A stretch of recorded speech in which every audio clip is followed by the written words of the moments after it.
কি হয়েছে এখন আমি বলি। মাত্র 3 মিনিটের ব্যবধানে একটি মামলা খেলেন এই বাইক চালক। আসলে কী কারণে এই বাইক চালক মামলাটা খেয়েছে আমি একটু আপনাদেরকে বিস্তারিত বলি। বিস্তারিত বলার আগে আপনারা ভিডিওটা অবশ্যই শেয়ার করে দিবেন, অন্যকে দেখার সুযোগ করে দিবেন, কারণ আপনারা এভাবে কোনো সময়ও বাইক চালাবেন না। কারণ আজকে দেখেন এই বাইকারের সঙ্গে কী এমন ঘটনাটা ঘটলো।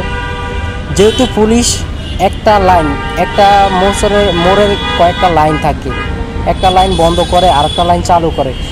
এই বাইকারটা যখন এই পাশের লাইনটা কিন্তু যখন বন্ধ করছিল, তখন কিন্তু এই বাইকার কি করছিল, বন্ধটা মানে করার পরও তিনি কিন্তু অপার যাওয়ার চেষ্টা করছে। এই জন্য কিন্তু পুলিশ অফিসার ওকে ধরে এনে একটা মামলা দিয়েছে। মাত্র কয় মিনিটের জন্য, মাত্র 3 মিনিটের জন্য সে কিন্তু একটা মামলা খেয়েছে। আপনারা যে যেখান থেকে ভিডিওটা দেখছেন অবশ্যই শেয়ার করে দিবেন।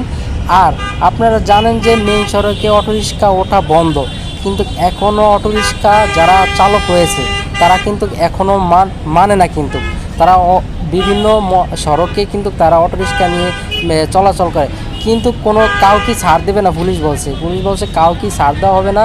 যারা বেআইনি কাজ করে তাদেরকে কোনো সময় ছাড় দেওয়া হবে না।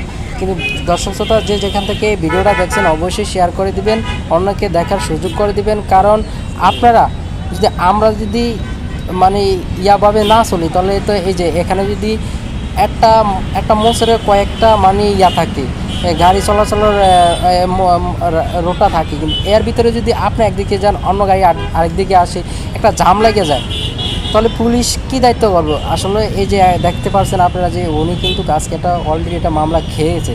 ভিডিওটা অবশ্যই শেয়ার করে দিবেন, অন্যকে দেখার সুযোগ করে দিবেন।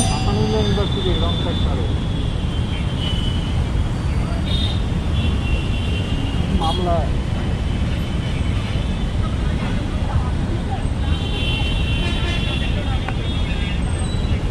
ঠিকই আছে, কথা বলা দরকার আছে।